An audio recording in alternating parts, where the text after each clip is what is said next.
새 찬송가 1장 만복의 근원 하나님을 함께 부르심으로 2020년 8월 31일 월요일 새벽 예배를 시작합니다.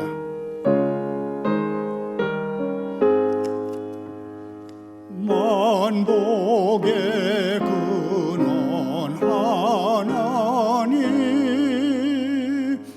온 백성 찬송 드리고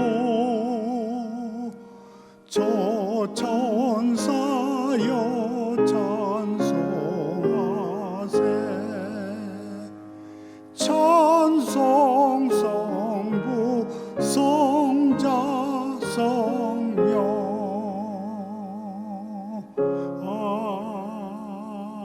아멘. 계속해서 새 찬송가 516장입니다. 옳은 길 따르라 의의 길을 함께 부릅니다.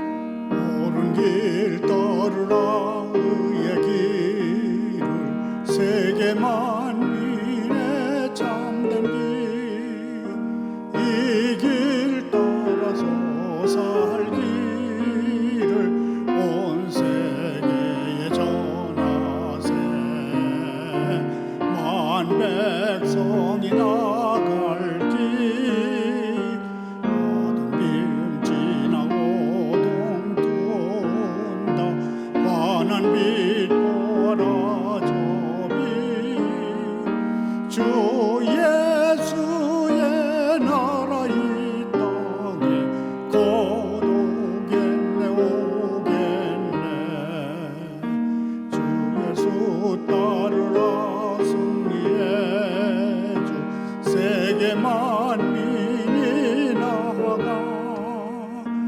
길과 진리요 참 생명 내 장검을 벗으고 다 따르라 화평과 어두운 밤 지나고 동돈다 환한 빛 보아라 저비 주 예수님 나라 이 땅에 거두겠네 오겠네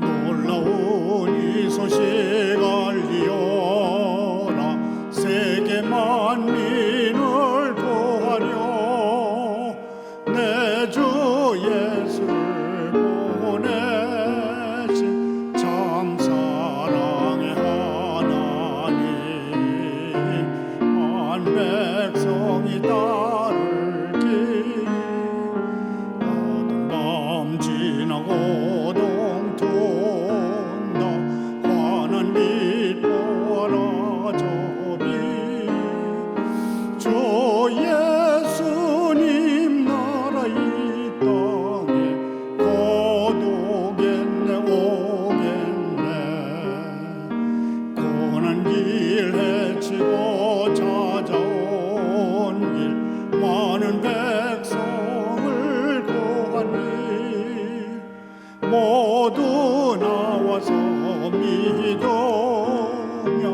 온 세상이 마침내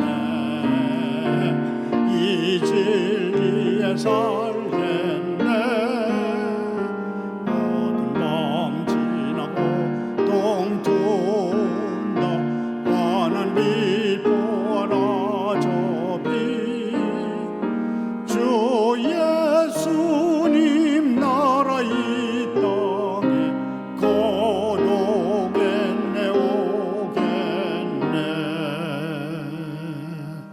아멘. 오늘 새벽에 보실 하나님의 말씀은 로마서 16장 1절부터 16절까지입니다. 로마서 16장 1절부터 16절을 교독합니다. 내가 겐거리아 교회의 일꾼으로 있는 우리 자매 베베를 너희에게 추천하노니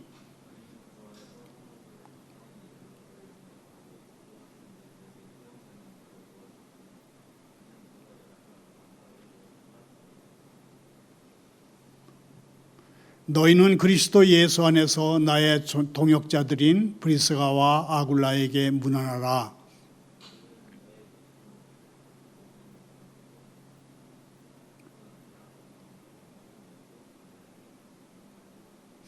또 저희 집에 있는 교회에도 문안하라. 내가 사랑하는 에베네도에게 문안하라. 그는 아시아에서 그리스도께 처음 맺은 열매니라. 내 친척이요 나와 함께 갇혔던 안드로니고와 유니아에게 문안하라. 그들은 사도들에게 존중이 여겨지고 또한 나보다 먼저 그리스도 안에 있는 자라. 그리스도 안에서 우리의 동역자인 우르바노와 나의 사랑하는 스다고에게 문안하라.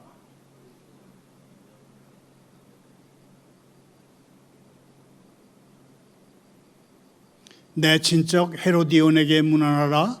나기수의 가족 중 주 안에 있는 사람들에게 문안하라.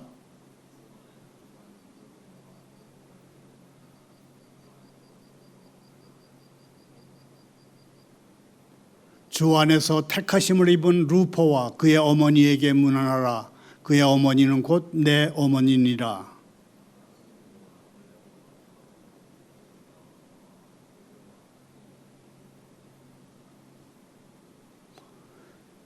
비틀르고와 로고와 울리아와 또 네리노와 그의 자매와 올름바와 그들과 함께 있는 모든 성도에게 문안하라. 서로 문안하라. 그리스도의 모든 교회가 다 너희에게 문안하느니라. 너희가 거룩하게 입맞춤으로 서로 문안하라. 하나님 아버지,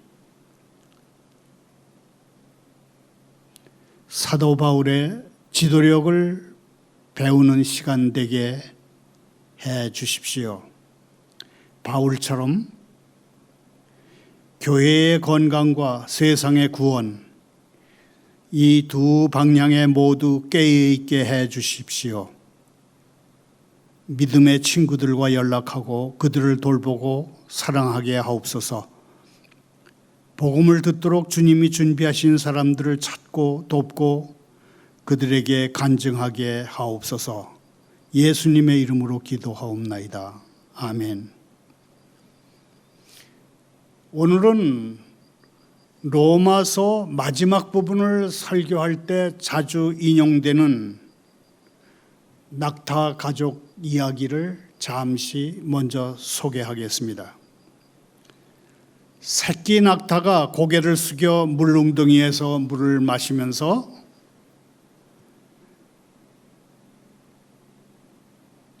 물에 비친 자기 모습을 산천히 살펴봤습니다. 시간이 잠깐 지난 후에 새끼 낙타가 엄마에게 물었습니다. 왜 우리 속눈썹은 이렇게 길어요, 엄마? 엄마 낙타는 점잖고 엄숙하게 대답했습니다. 왜냐하면 그래야 모래 폭풍 속에서도 길을 볼 수 있거든. 우리는 남들이 갈 길을 찾지 못할 때에도 계속 길을 갈 수 있단다. 새끼 낙타가 이번에는 자기 발을 보고 엄마의 발과 비교하고 나서 물 한 모금을 마신 다음에 또 물었습니다. 그럼 발은 왜 이렇게 넓적한 거예요? 엄마 낙타가 대답했습니다. 그래야 사막에 흐르는 모래 위에서 파묻히지 않고 사막을 가로질러 갈 수 있기 때문에 그렇단다. 새끼 낙타가 또 물었습니다. 왜 우리 등에는 이렇게 큰 혹이 있어요? 엄마 낙타는 참을성 있게 대답했습니다. 그것 때문에 우리는 마실 물 한 모금 없는 메마른 황무지를 며칠씩 여행할 수 있는 거란다. 우리 멋지고 근엄한 낙타만큼 사막을 잘 보고 멀리 걷고 오래 사는 동물은 없단다. 새끼 낙타는 한동안 말이 없다가 또 물었습니다. 그런데 엄마, 그 말이 전부 사실이라면 우리는 왜 동물원에 사는 거예요? 우리가, 특별히 우리 청년들이 동물원의 낙타 가족처럼 세상을 향한 목표와 소망과 꿈을 잃어버리고 고립되어 있는 것은 아닌지 의식주 걱정은 없습니다마는 그냥 세상 사람들의 구경거리로 전락한 낙타 같은 것이 아닌지 그런 생각에서 이 얘기를 골라봤습니다. 고립된다는 것은 무서운 병에 걸린 거나 마찬가지입니다. 고립된 사람들은 대체로 이 일을 잘 못합니다. 죄수들이 그렇고 병원에 입원한 환자들이 그렇고 격리된 사람들, 어린아이들을 키우는 전업주부들, 치명적인 고독감에 시달리는 외로운 퇴직자들 등등 사회적으로 장기 격리되는 경우 결국 개인의 정체성은 좀먹기 시작합니다. 고립된 사람들은 대체로 지금 그들을 둘러싸고 있는 환경보다 세상이 더 크다는 사실을 잊어버립니다. 고립된 사람들은 시야가 한정되고 동기부여가 되지 않기 때문에 어떤 일이나 행동을 창의적으로 해내지 못합니다. 고립된 사람들은 자기 자신 외에는 집중할 것이 없기 때문에 대부분 자기 연민과 자기 건강에 대한 염려 같은 것이 쌓이고 쌓여서 금방 우울증에 빠져버립니다. 인간은 해결해야 할 문제와 극복해야 할 도전을 필요로 합니다. 자막을 따라서 함께 읽어보겠습니다. 인간은 해결해야 할 문제와 극복해야 할 도전을 필요로 한다.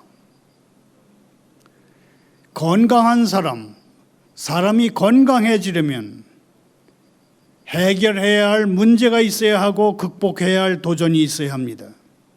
고립은 심신을 약화시킵니다. 심신을 약화시키는 고립의 결과 심신이 약화된 사람들은 종종 그리스도인 공동체 전체를 파괴시키기도 합니다. 고립된 사람은 자신의 문제에만 정신이 팔립니다. 고립된 사람들은 서로를 의심합니다. 서로를 수상쩍어합니다. 비난합니다. 그리고 다른 사람을 지배하려고 합니다. 그들은 그들만의 정체성을 보존하는데 지나치게 몰두한 나머지 주변의 다른 공동체에 속한 사람들의 절실한 필요 같은 것에는 눈을 감아버립니다. 고립은 사람을 움직이게 하는 모티브의 제동을 겁니다. 열정의 불꽃을 꺼뜨립니다. 결국에는 자신도 자신의 공동체도 기억 상실증에 빠지게 만들어버립니다. 고립된 사람의 기억 상실증은 자기가 누군지, 왜 하나님이 특정한 은사를 주셨는지, 이 세상에 존재하는 목적이 무엇인지를 잃어버립니다.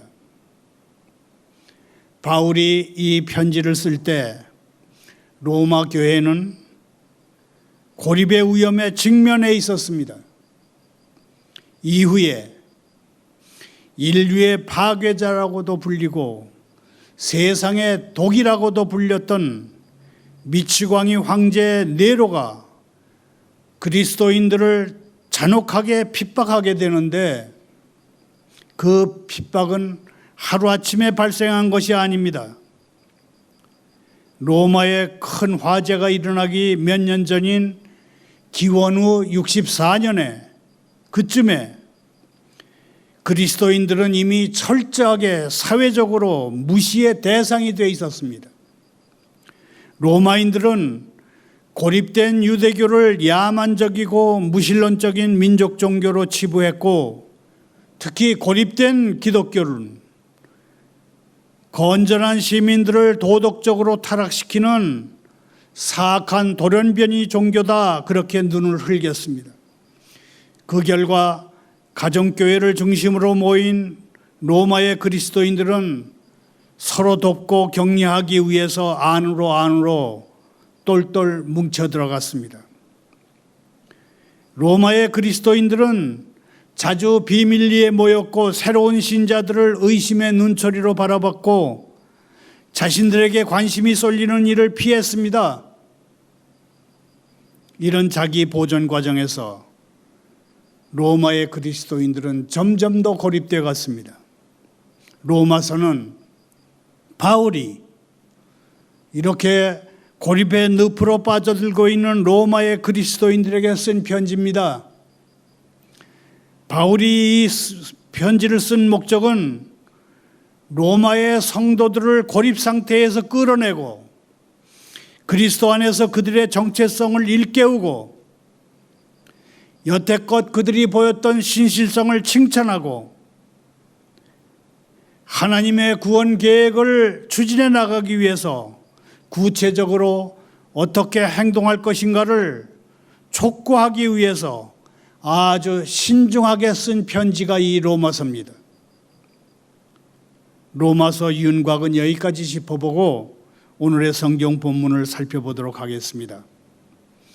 바울이 수세기 동안 출중한 지적, 신학적 통찰력으로 칭송받을 수 있던 이유는 그가 로마의 성도들에게 보낸 이 편지를 썼기 때문입니다. 그러나 바울은 사람들에게 더 깊은 관심을 가졌습니다. 바울이 얼마나 사람들을 소중하게 여겼는지는 그 증거가 바로 이 로마서 끝부분에 기록된 사람들의 명단입니다. 보다시피 긴 명단에 들어있는 로마인, 헬라인은 모두 바울이 만난 사람들이고 바울이 매우 그 어떤 것보다도 귀중하게 여기는 그런 사람들입니다. 오늘의 성경 본문 1절, 2절에서 바울은 교회의 일꾼 베베 자매를 로마 교회에 추천합니다. 베베는 겐그리아 출신입니다. 겐그리아가 바울이 사는 고린도에서 아주 가까운 지역이었음을 감안할 때 바울은 여집사 베베를 잘 알고 있었을 것으로 추측할 수 있고, 그래서 로마 교회에 이 베베 자매를 추천했을 것입니다. 베베는 이방인이었습니다. 여자였고 이방인이었습니다. 그렇지만 바울은 어떤 그 당시의 사회적인 편협견 그런 것을 가지지 않고 베베를 아주 귀중하게 판단했습니다. 게다가 바울은 베베에게 로마 교인들에게 보내는 편지까지 맡겼습니다. 편지를 배달한다고 편지를 가지고 가는 사람이라고 하는 것은 그만큼 중요한 인물이라는 것을 의미합니다. 바울은 그녀가 바울과 다른 사역자들을 도왔던 것처럼 로마의 성도들도 그녀를 도우라고 부탁합니다. 여기서 도우라는 말은 문자적으로 해석하면 옆에 바싹 붙어 서 있어라, 그런 뜻입니다. 베베에게 의례적인 접대 이상의 특별한 대접을 요구한 것입니다. 바울이 그녀를 얼마나 대단하고 중요하게 평가하고 있는지를 알 수 있는 대목입니다. 3, 4절에 무난하라, 그런 말이 나옵니다. 무난하라는 말의 의미를 복잡하게 생각할 게 없습니다. 서유럽과 미국 사람은 악수로 무난할 것입니다.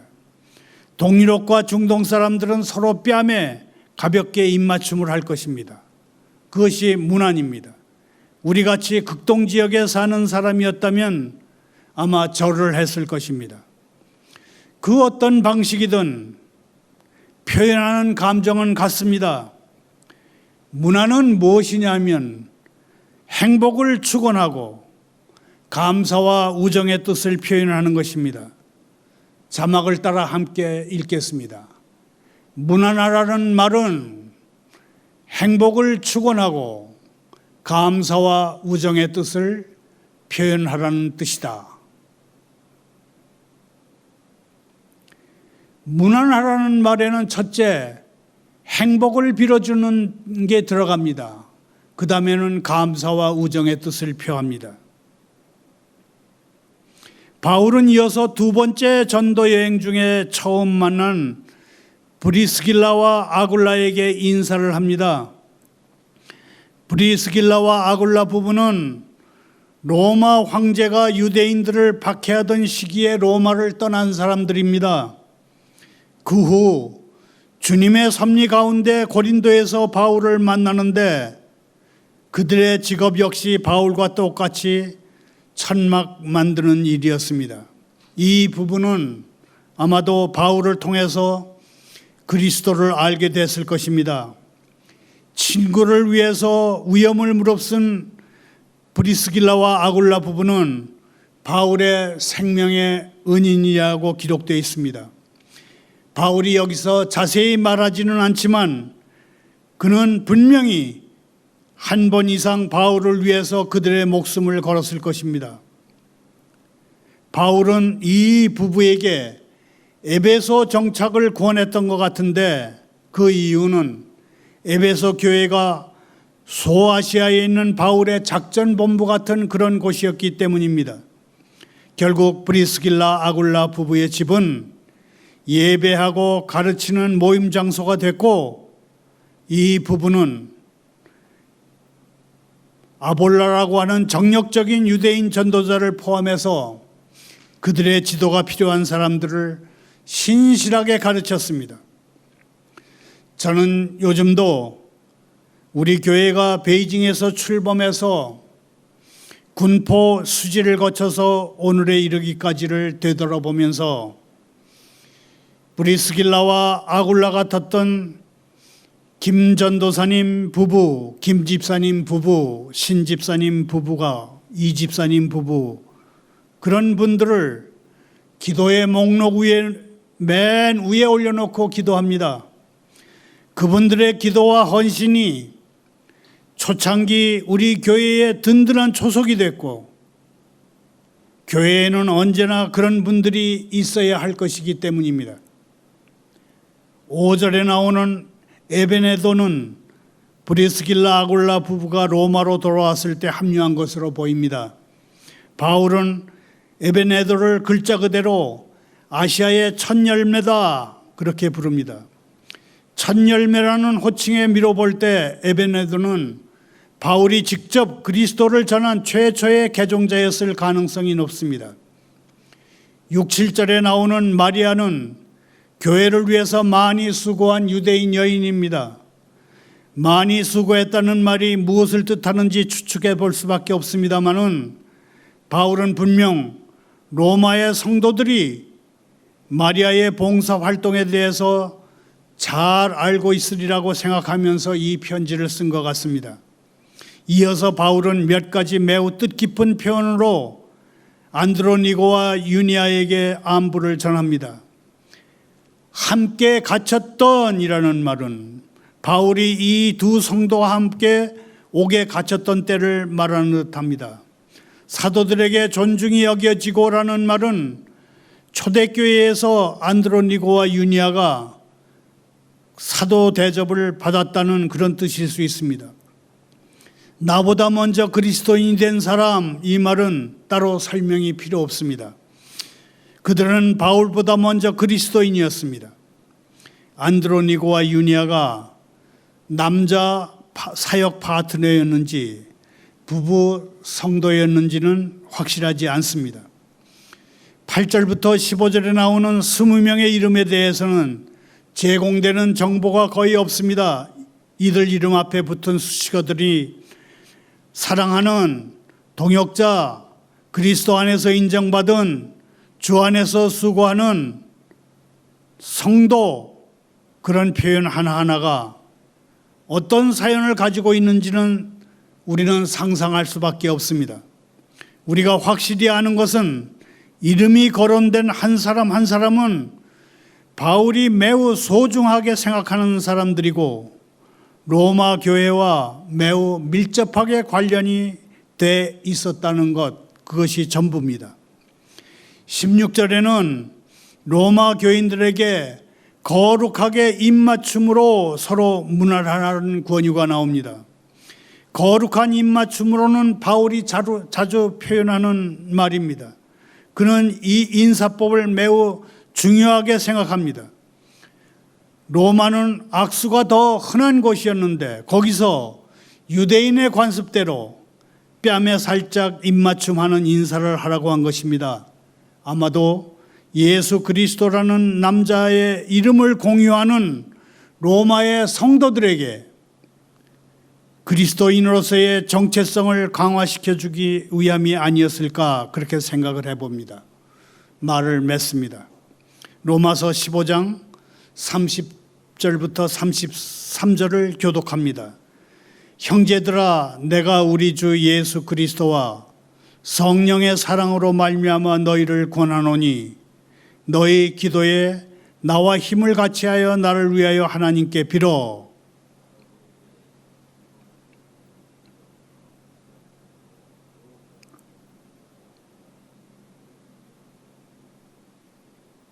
나로 하나님의 뜻을 따라 기쁨으로 너희에게 나아가 너희와 함께 편히 쉬게 하라.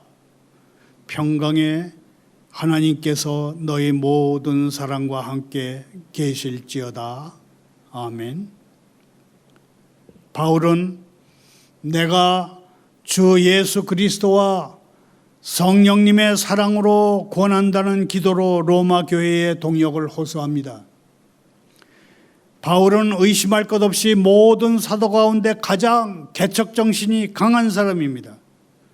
성경의 기록은 바울이 그의 세대 어느 누구보다도 더 많이 여행을 했고 더 많은 교회를 개척했으며 더 많은 지도자들을 훈련시켰고 더 많은 성경을 집필했음을 보여줍니다. 로마서를 통해서 우리는 바울 같은 위대한 사람은 위대한 꿈을 꾸고 그 비전을 현실로 바꾸기 때문에 위대해진다는 사실을 깨닫습니다.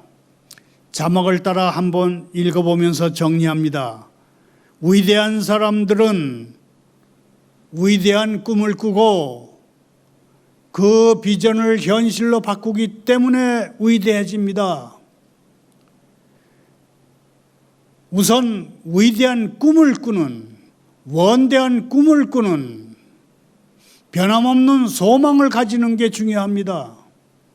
그리고 그 비전을 현실로 바꿔냅니다. 하나님의 도움으로. 복음 전파를 위한 바울의 비전은 당시 어느 누구도 감히 상상하지 못했던 지역으로까지 뻗어나갑니다.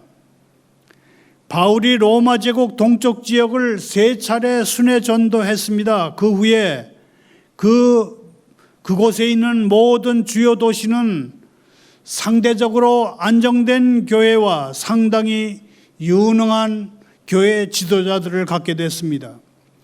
바울이 로마 제국의 서쪽 지역을 목표로 삼은 것은 그때쯤이었습니다.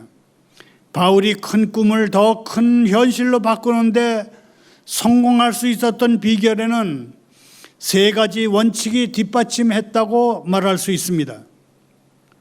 첫째는 인생에서 가장 큰 성취는 협력을 통해서 이루어진다는 원칙입니다. 바울은 상당히 많은 수행원들과 여행했고 빈번하게 교회들의 도움을 받았으며 자신의 비전을 나눔으로써 열정을 불태울 수 있는 유능한 사람들을 늘 찾았습니다. 지나온 날들과 지난 날에 만난 사람들을 무시하거나 잊지 말고 과거와 과거의 인연들을 미래의 성공 자산으로 성공의 디딤돌로 삼으라는 것이 바울에 남긴 교훈이라고 할 수 있겠습니다. 그리고 무슨 일을 할 때 즉흥적 아이디어에 따라서 혼자 처리하는 독선가가 되지 말고 온고지신, 온고이지신, 옛 것을 익히고 그것에 미루어서 새 것을 알아서 창작하고 혁신하는 것이 바울이 강조하는 협력 정신이다. 이렇게 말할 수 있겠습니다. 둘째는 변하지 않는 소망은 장애물을 넘어선다는 원칙입니다. 계획한 목표가 좌절된 채 감옥에서 괴로운 나날을 보낼 때에도 바울은 우리 주님이 악한 사람들의 악행까지도 그리스도의 복음을 전파하는 데 사용하실 것을 믿었습니다. 만약 우리의 소망이나 꿈에 찬물을 끼얹는 장애물 같은 사람들과 함께 지금 일하고 있다면 지금 우리는 함께 하지 말아야 할 사람들과 함께 있는 것입니다. 그럴 때는 새로운 친구들을 찾아야 합니다. 진정한 친구들은 지혜롭고 실제적인 도움말과 함께 용기를 북돋아 줍니다. 시련의 시기가 없을 수는 없습니다. 그럴 때 하나님을 영화롭게 하는 비전만 바라보면서 주님을 믿고 나아가면 그 소망은 변함없이 유지됩니다. 셋째, 변하지 않는 소망의 필수 요소는 열정이라는 원칙입니다. 미국의 사상가이자 시인인 에머슨이 잘 표현한 대로 어떠한 위대한 일도 열정 없이 이루어지지 않습니다. 열정 없이 위대한 일은 이루어질 수가 없습니다. 그렇지만 열정과 흥분을 혼동하지는 말아야 합니다. 흥분은 좌절을 한두 번 겪고 나면 이내 사그러져 버립니다. 그러나 열정은 흔들리지 않는 확신에 힘입어서 변하지 않고 앞으로 나가는 동력이 됩니다. 어쨌든 결론적으로 바울은 정말로 그가 소원했던 로마에 갔습니다. 그것도 로마 정부가 그의 여비를 대했습니다. 그는 로마에서 로마 병사들이 지키는 가운데 자기가 사는 집에 갇혔습니다. 요즘 말로 하면 가택연금이 된 것입니다. 바울은 가택연금된 그 기회에 자기를 감시하는 로마 병사들에게 전도했습니다. 바울처럼 변하지 않는 소망, 위대한 비전을 가지고 있다면 그 사람을 우리는 지도자라고 부릅니다. 우리가 원대한 비전, 변하지 않는 소망을 가지고 있다면 우리는 지도자들입니다. 지도자는 그 귀한 비전을 현실로 바꿔야 할 책임을 집니다.